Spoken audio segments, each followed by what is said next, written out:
Friday's episode of General Hospital looks set to deliver plenty of tension, especially as Michael Corinthos turns to Tracy Quartermaine for a favor that could catch her completely off guard. I think Michael is feeling particularly confident right now. With the signed affidavits from Kai Taylor and Trina Robinson giving him leverage over Willow Kane, he seems determined to use that advantage to get exactly what he wants. And this time, what he wants is Tracy's blessing for Willow to continue living in the gatehouse. I was wondering how Tracy would react to that request, because she certainly won't be thrilled. Tracy will likely argue that Michael should simply expose Willow's criminal actions and put an end to the situation. Still, Michael may manage to get his way, with Tracy reluctantly giving in despite her objections.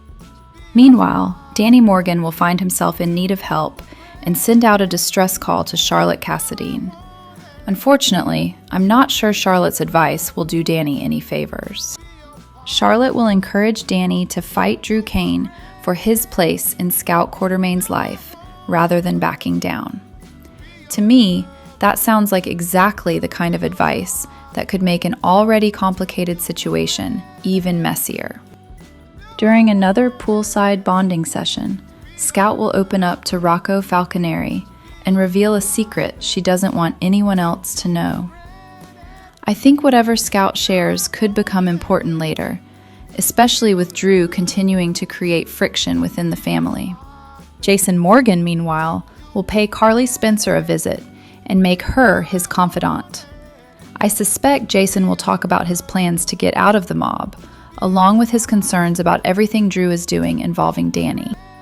Carly has always been someone Jason can trust, so it makes sense that he would turn to her when things become too complicated to handle alone. I think this conversation could also give Carly a better understanding of just how determined Jason is to change the direction of his life.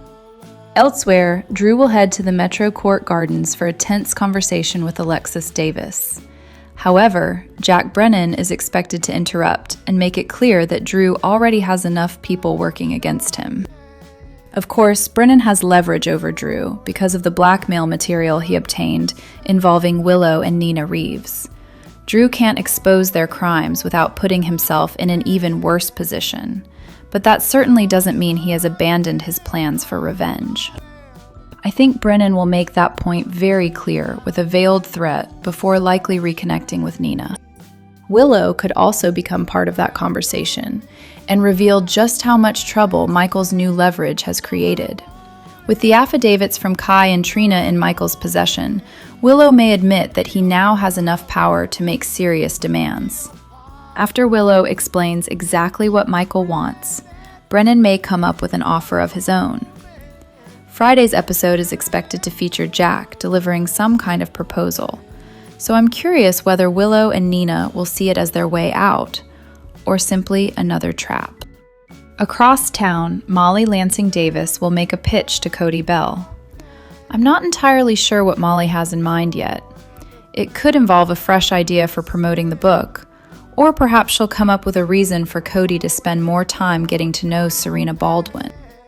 Either way, I think Molly may have more than publicity on her mind. Finally, ADA Justine Turner could become increasingly worried about Jen Sidwell's chances of surviving his imprisonment. She may suspect that Sonny Corinthos could have someone take Sidwell out while he's behind bars.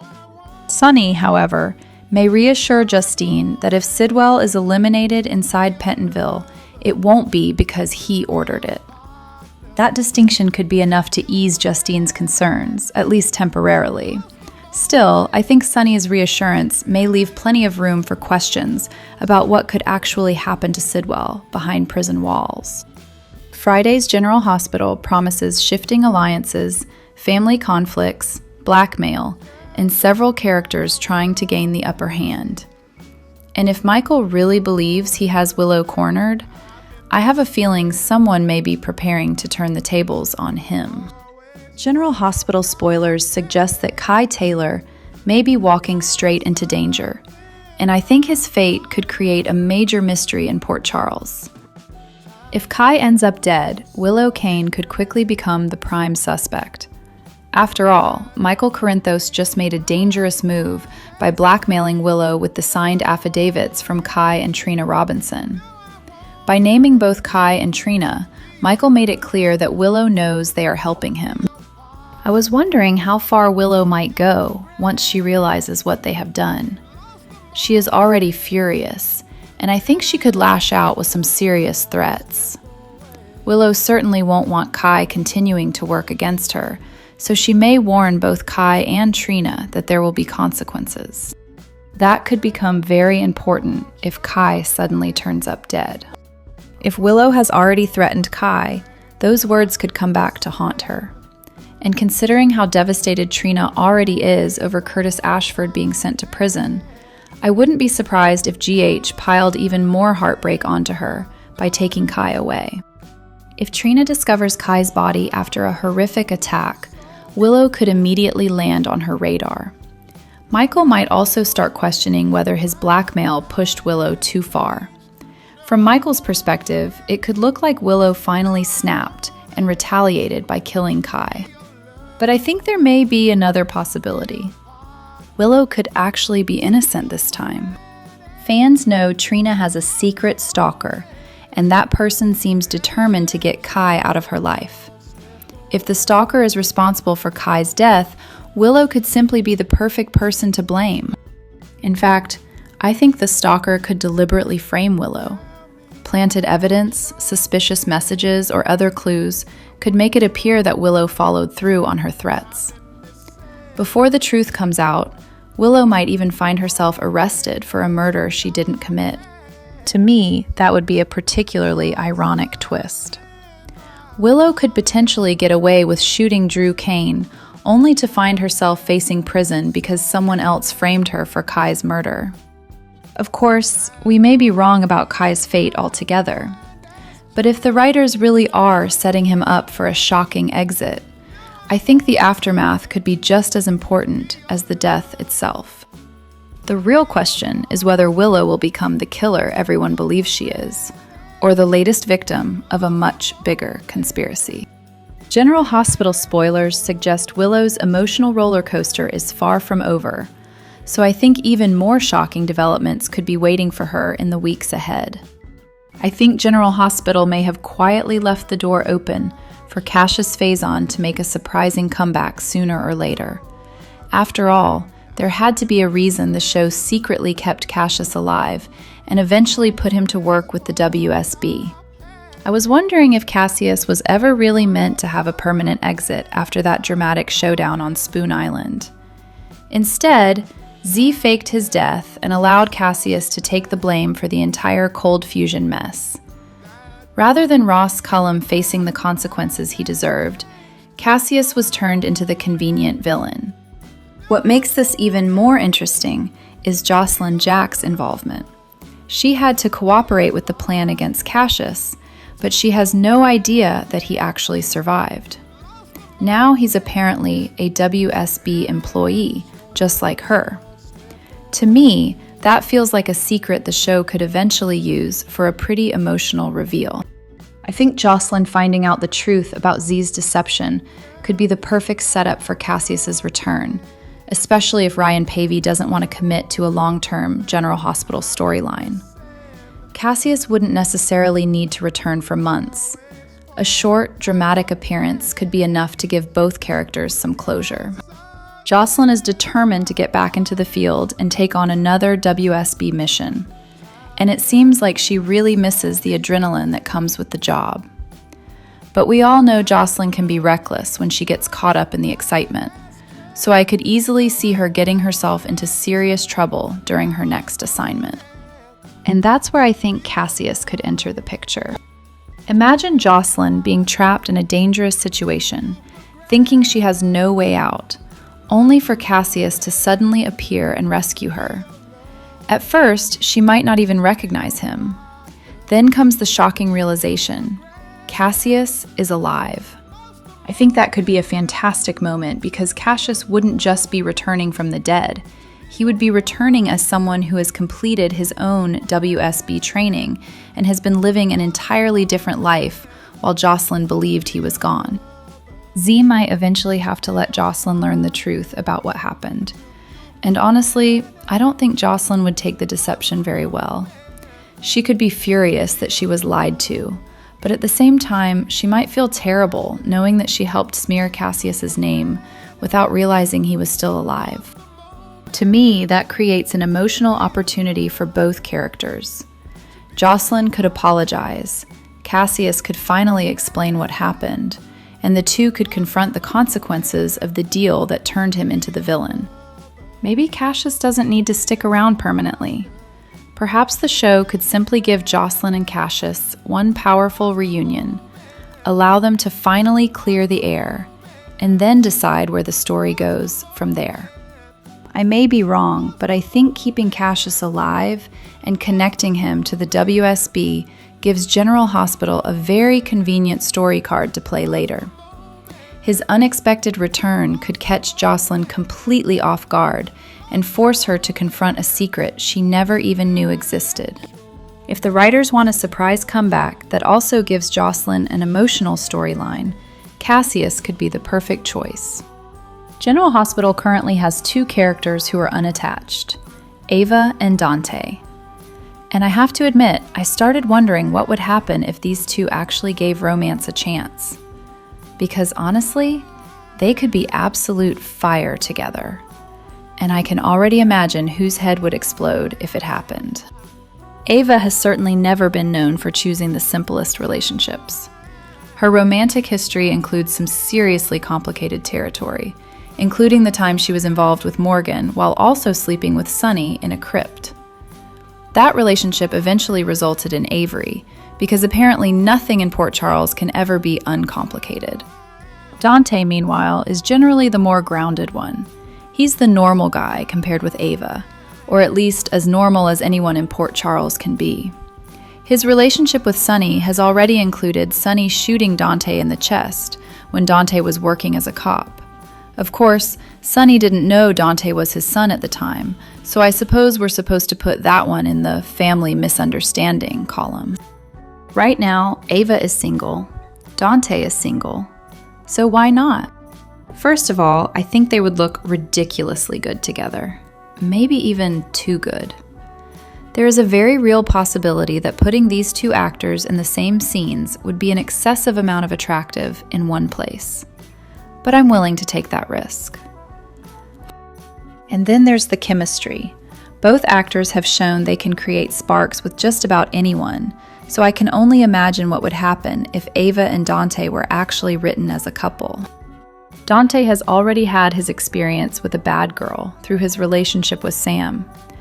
But Sam's rebellious side was largely part of her past. Ava, on the other hand, is much more unapologetic about who she is.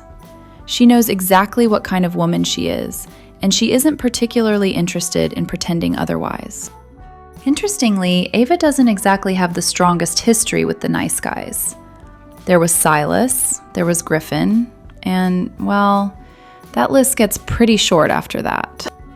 But look at Dante.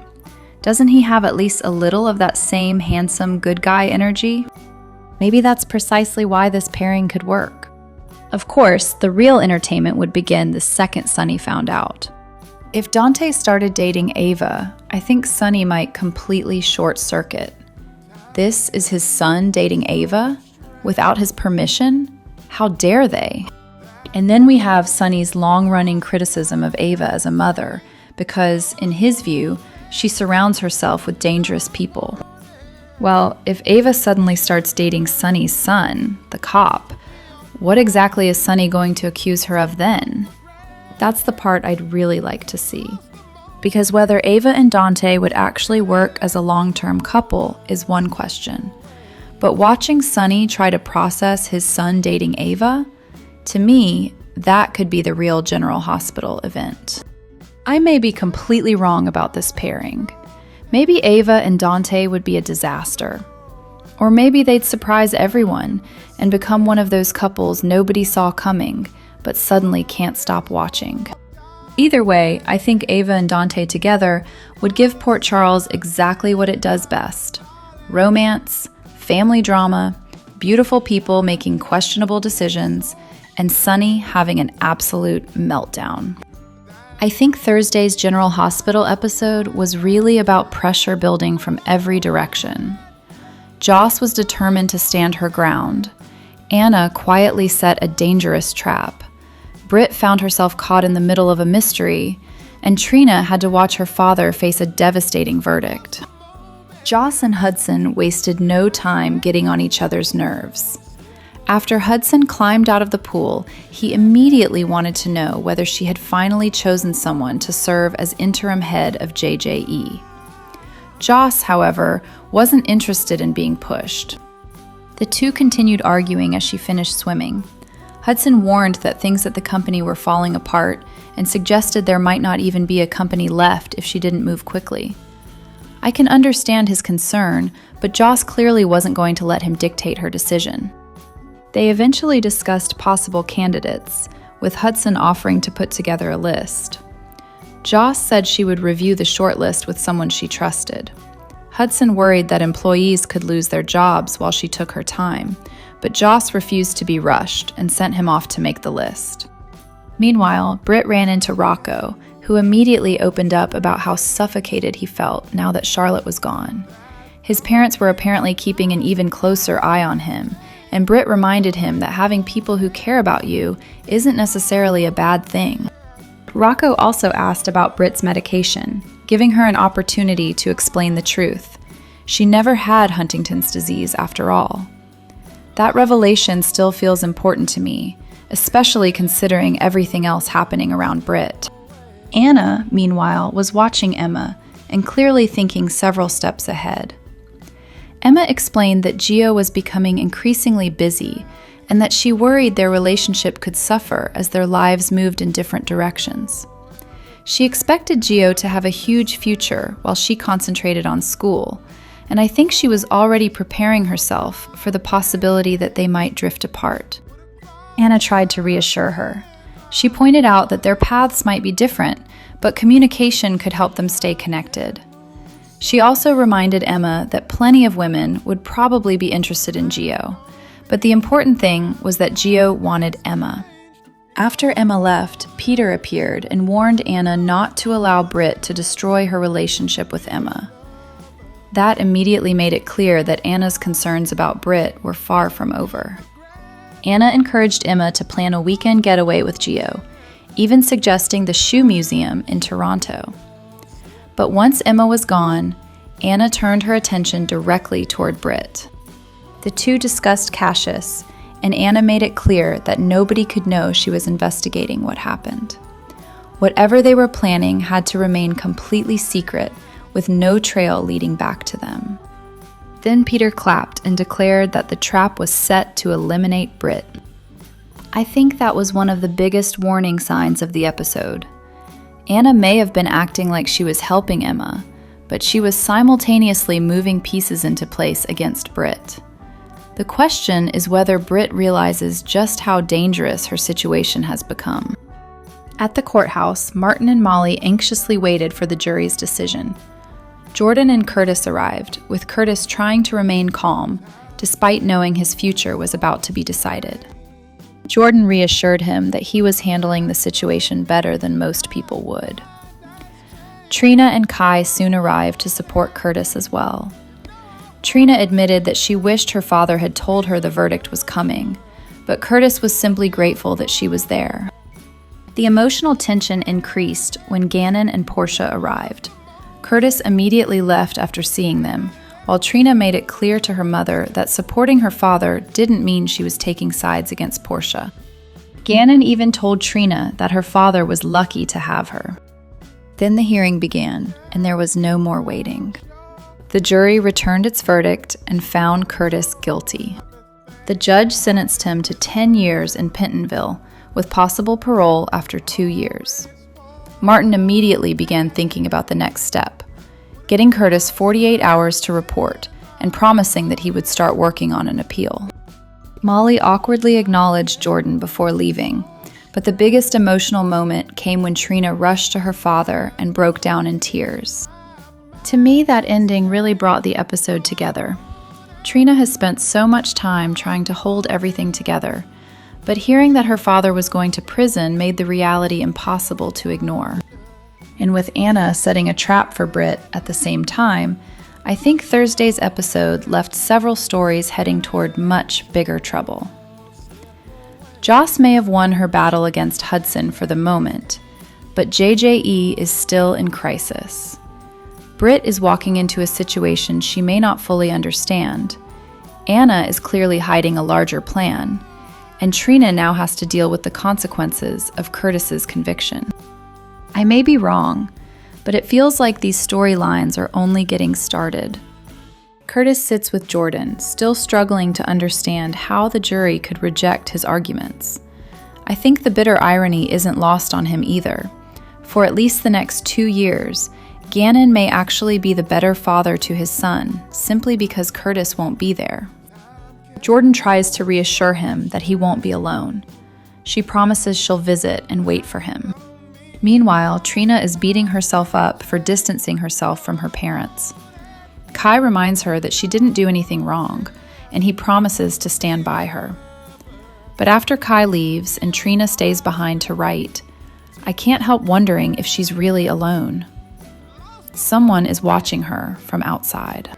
Stella and Marshall are praying for Curtis to be acquitted, but Stella already knows there could be a disaster waiting for the family either way. They discuss just how ugly things could become in family court and how pointless another battle might be. Worse, Trina could eventually decide to cut every one of them out of her life. Marshall realizes they may have to pull out all the stops to get through to his son. Then Portia arrives with the news. The heartbreak is immediate, and they all break down in tears. When Curtis arrives, he hugs his auntie before taking Des outside for a private conversation. Stella, Portia, and Marshall promise to help Curtis find his way back to his son, even if the road ahead is going to be incredibly difficult. Out on the patio, Curtis tells his son that he'll get back to him as soon as he possibly can. Until then, he promises to keep sending his love. And then there's Willow, walking straight into a completely different kind of nightmare. Willow questions why Michael called her over when the children aren't even ready to leave. She reminds him that his girlfriend drugged her and warns that she can still take that information to the police. But Michael thinks he has a much bigger weapon. He claims he has proof that Willow shot Drew and says the police may not care about her accusations against his girlfriend when he can produce affidavits supporting his version of events. Willow argues that she can't be charged again. Michael counters that double jeopardy doesn't protect her from what could happen in family court. And that's when his threat becomes much more personal. He tells Willow that if she refuses to do what he demands, he'll expose her, destroy her career, and make sure she stays away from their children. To me, this is where Michael becomes genuinely frightening. He isn't just threatening Willow with legal consequences. He's threatening her identity as a mother. He even suggests that he could make the children forget she ever existed. Willow finally snaps and tries to hit him with a rolling pin, but Michael grabs her arm before she can do any damage. Willow reminds him that they both have secrets that could destroy the other. Michael, however, believes he has the upper hand. He points out that Jacinda is gone and insists Willow will never find her. Then, almost unbelievably, Michael claims she's lucky he isn't as vindictive as she is. He even offers to leave their custody agreement unchanged. But there's a catch. Michael orders Willow to move into the gatehouse so he can keep an eye on her. He demands her passport and makes it clear that she won't be traveling with the children. Willow reluctantly agrees to call the movers that day, but she makes one thing perfectly clear. She hates him. Michael's response is chillingly casual. I'm sure you'll be able to hide it. I think Michael may believe he has finally cornered Willow, but this feels like the kind of situation that could explode in his face. The more he tries to control her, the more desperate she becomes. And desperate people can make very unpredictable choices. Finally, Jordan runs into Gannon. He insists that all he ever wanted was justice, but Jordan isn't buying it. She tells him that he knows perfectly well he couldn't get justice without destroying Curtis's life in the process. And honestly, I think that confrontation could become very important. Gannon may continue telling himself that everything he did was justified, but Jordan is forcing him to face the human cost of his victory. I think Port Charles is heading toward another round of explosive revelations because several secrets have been buried for far too long. Some of these storylines could completely change relationships, alliances, and even the balance of power. From my perspective, at least 5 major exposures appear to be brewing, and I have a feeling the fallout could be just as dramatic as the secrets themselves. 1. Brooklyn's other driver's secret could destroy her marriage. Brooklyn Quartermain has already confessed to Harrison Chase that she framed Willow Kane, but she conveniently left out one very important detail. She was also the other driver who sped away from the crash site. I didn't realize how much bigger this secret could become until I started thinking about what happens when Chase eventually learns the whole truth. Brooklyn may believe she has confessed enough to put the past behind her, but I don't think she can keep this particular lie hidden forever. When the truth comes out, Chase is likely to feel betrayed all over again. Could this put their marriage in serious danger? I wouldn't rule it out. 2. Phoebe's connection to Delilah could be revealed to Hudson. Hudson Parker is determined to track down Delilah Wilson's baby after overhearing Ethan Lovett's phone conversation with Ava Jerome. To me, it seems inevitable that Hudson will eventually discover Phoebe Chase's connection to Delilah. And once that happens, this situation could become incredibly complicated. If Hudson is the baby's biological father, he could potentially fight for parental rights. But if he isn't, he may still become determined to make sure the baby reaches the actual father. Either way, I think Phoebe's identity and her connection to Delilah could open the door to a major custody battle and plenty of emotional chaos. 3. Drew and Ava's alliance could push Sunny over the edge. Ava Jerome and Drew Kane have joined forces against Sunny Corinthos, but I have a hard time believing this alliance will end peacefully. Sunny is hardly the type to sit back and accept being targeted by 2 people he knows well. I think their partnership could eventually provoke a serious retaliation. The bigger question is whether Sunny will go after Drew, Ava, or both. Whatever happens, this alliance could create much bigger problems than either of them expects. 4. Valentine's secrets may finally come to light. I think Carly Spencer's mysterious flash drive could become one of the most important pieces of evidence in this whole situation. Britt gave Carly the drive because it supposedly contains damaging information about Valentine Cassadine. Carly has tucked it away for now, but I don't think that secret is going to stay buried forever. Eventually, Carly will probably look at what's on that drive, and what she discovers could completely change the way she sees Valentine. Brick even suggested that the information might cause Carly to push Valentine out of her life. I'm wondering if that prediction will ultimately prove correct. 5. Anna's mental health struggle could finally be exposed.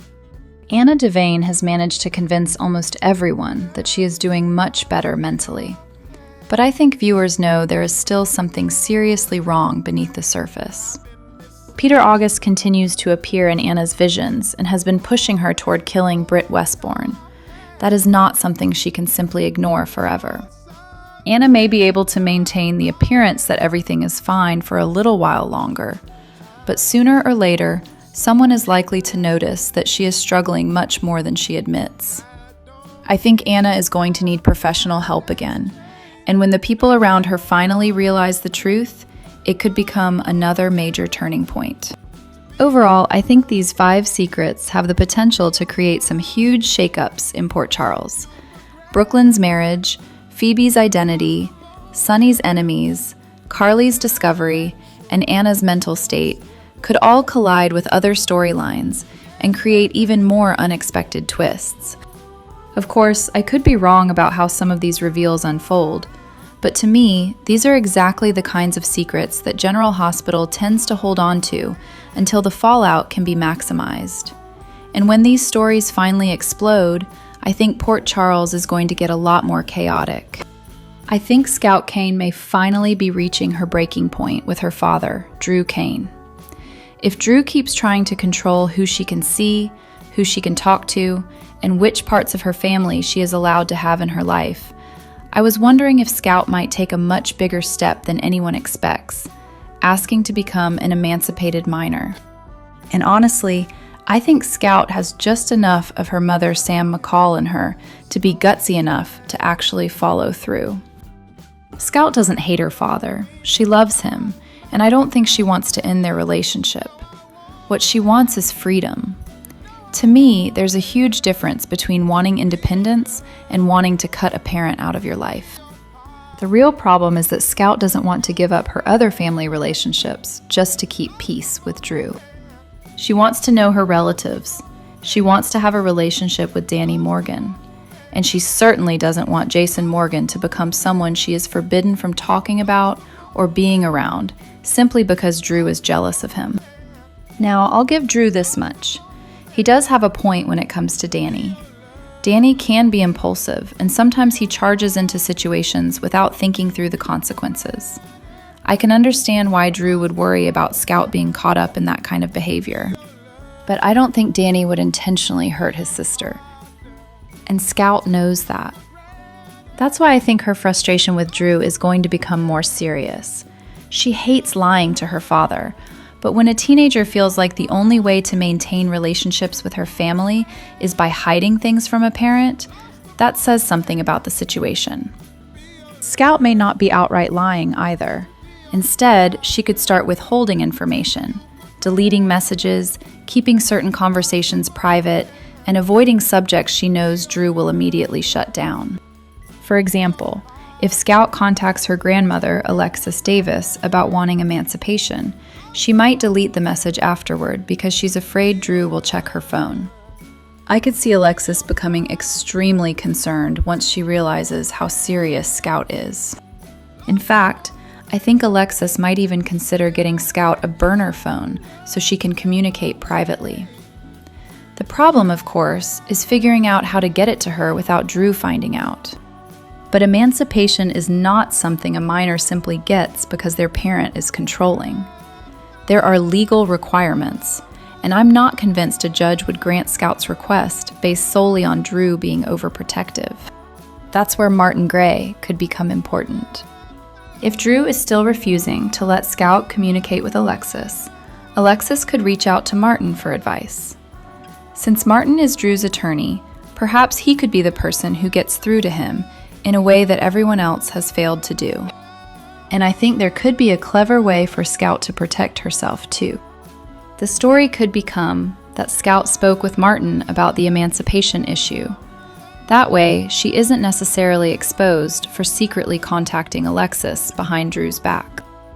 But what Scout really wants may not be emancipation at all.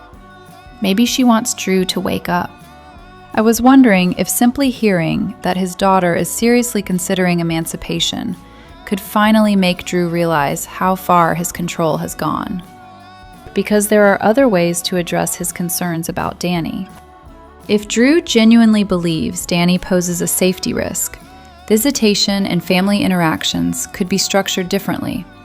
There could be boundaries, supervision, or other safeguards instead of simply cutting Scout off from people she loves. And that, to me, is where Drew could finally be forced to confront the consequences of his own behavior. He may believe he is protecting his daughter, but if Scout starts thinking that escaping her father is the only way to keep the rest of her family, Drew could end up pushing her toward exactly the outcome he fears. I could be wrong, but I think Scout asking for emancipation would be a major wake-up call for Drew Kane, and potentially the beginning of a much bigger family battle on General Hospital. General Hospital spoilers and updates seem to be laying the groundwork for a surprising new romantic direction for Britt Westbourne and Tristan Rogers. I think the bigger question may no longer be whether Britt develops feelings for Tristan, but when it happens, and whether those feelings ultimately put her relationship with Jason Morgan in serious danger. Britt was understandably thrilled when Jason returned after his brutal experience in WSB captivity. Jason went through an incredibly difficult ordeal, and now that he is back in Port Charles, it seems like he is taking a closer look at his priorities and figuring out what he really wants from his life. At the same time, Britt has been overwhelmed by her responsibilities at General Hospital. She agreed to take on additional duties to protect her position, but those extra obligations are making it harder for her to spend meaningful time with Jason. I think that distance could become more important than it initially appears. Jason also has plenty on his plate, particularly when it comes to his son, Danny Morgan. His focus on being there for Danny could push his relationship with Britt into the background, just as she needs more emotional attention.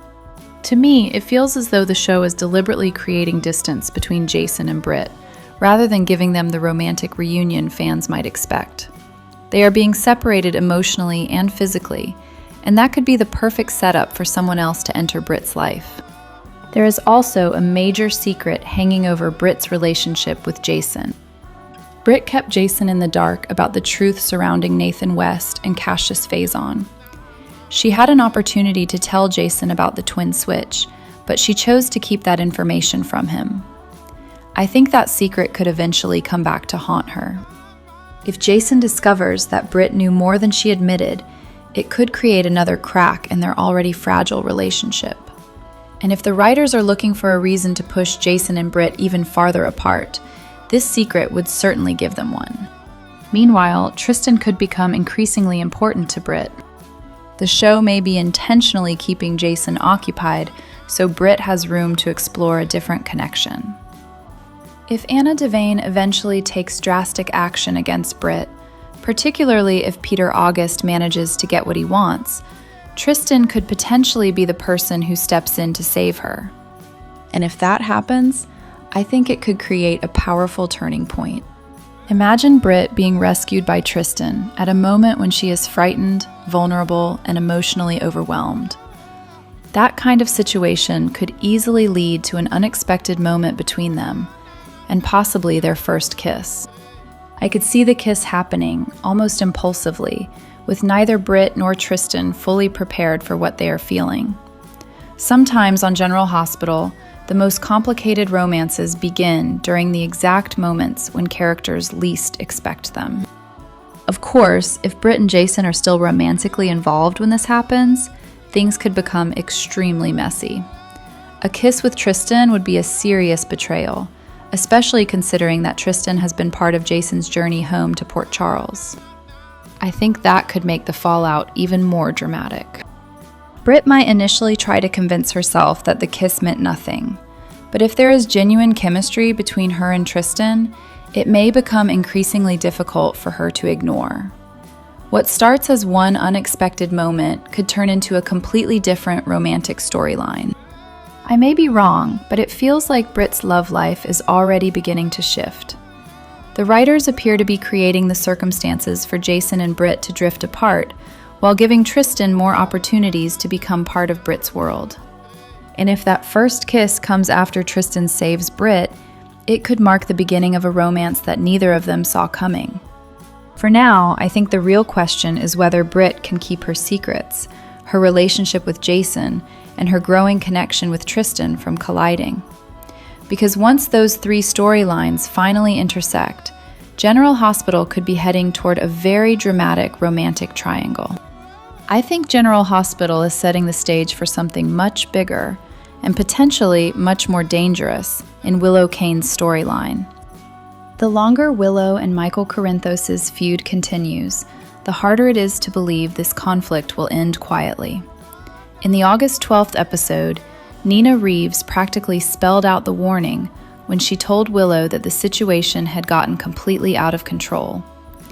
Nina wondered what could happen if Willow and Michael couldn't find a lasting way to make peace, eventually warning that things could escalate until something truly tragic happens. To me, that sounded like classic soap opera foreshadowing. Willow, however, wasn't interested in backing down. She believes she has the upper hand and intends to use it. She assured Nina that she wouldn't keep the kids away from Michael, but she wants his time with them to happen according to her rules. I was wondering if Willow really understands how quickly that kind of power struggle can turn against her. Because Michael is about to have some very important information on his side. Trina Robinson and Kai Taylor revealed the ringtone news and confirmed to Michael that Willow was the one who pulled the trigger on Drew Kane. Now that Michael knows this, I think it's only a matter of time before he uses that information against his ex-wife. And if that happens, Willow and Michael's already explosive feud could spiral even further. That brings us back to Nina's warning about something truly tragic happening. Obviously, we can't know yet exactly what that tragedy will be. It could involve Willow, Michael, or even one of the children being caught in a dangerous situation. But I also think there's another possibility worth considering: Jack Brennan. Brennan is already headed toward a deadly exit this fall, so I wouldn't rule out Willow somehow becoming connected to his fate. Could Willow attempt to hurt Michael and accidentally put Brennan in danger instead? Or could Brennan step into the middle of this conflict and ultimately pay the price? Maybe I'm wrong, but that possibility is hard to ignore when the show is already hinting at Brennan's fatal departure. Whatever happens, Nina's warning certainly feels like more than just another argument between characters. I think General Hospital is planting the seeds for a major disaster, and Willow's ongoing war with Michael could be the spark that sets everything off. So, to me, the real question isn't whether this feud will get worse. It's who will be caught in the fallout when it finally does.